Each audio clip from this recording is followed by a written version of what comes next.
अपने सब सुन रहा जी सोनी चौधरी जी के सुमधुर स्वर में सुंदर संगीत, जिनकर गीतकार छथि श्रीमती रामदाई पाठक जी आ संगीतकार छथि मिथिलेश झा जी।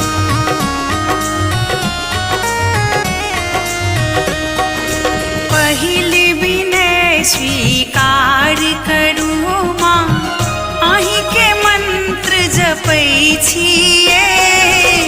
पहिले विनय स्वीकार करू माँ, अहीं के मंत्र जपै छिए। दूर देश स्नान करै छी, दूर देश स्नान करै छी, गंगा जल बोझि आनै छी हे, गंगा जल बोझि आनै छी हे। पहिले विनय स्वीकार करू माँ।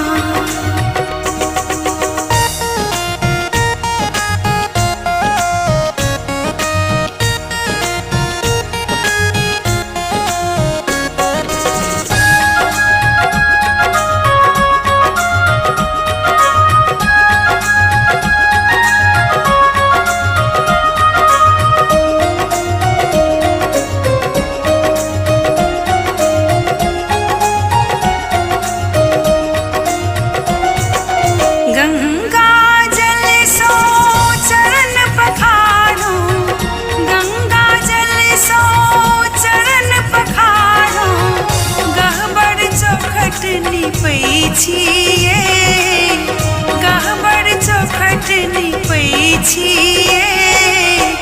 अड़हुल फूल सवेरे तोड़लहुँ, सुख दुख माला गुथै छिए।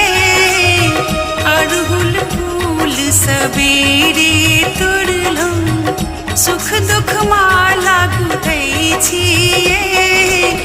पहिले विनय स्वीकार करू माँ।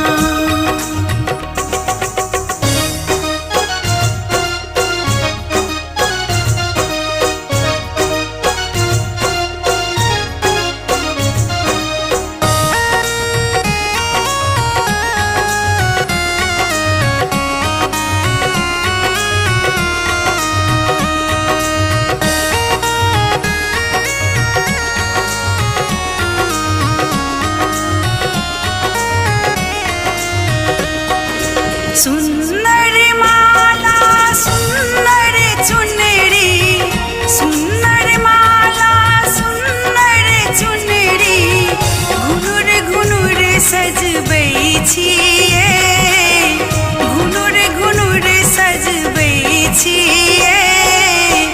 गुगुल धूमन जे जतबे किछु मोनक लाव लगबै छिए। गुगुल धूमन जे जतबे किछु मोनक लाव लगबै छिए। पहिले विनय स्वीकार करू माँ।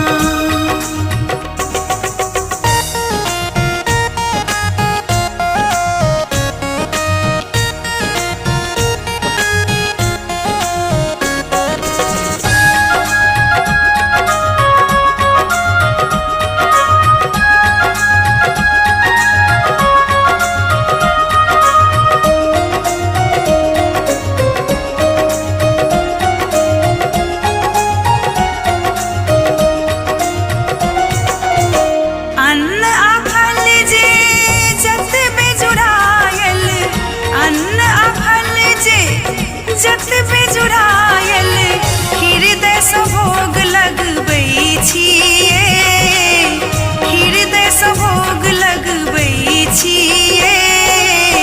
सब अपराध बिसरि के माते बाजुने आबै छिए।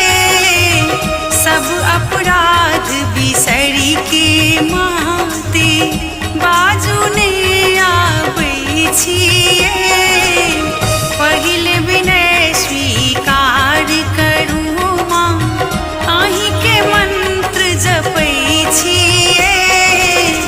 दूर देश स्नान करै छी,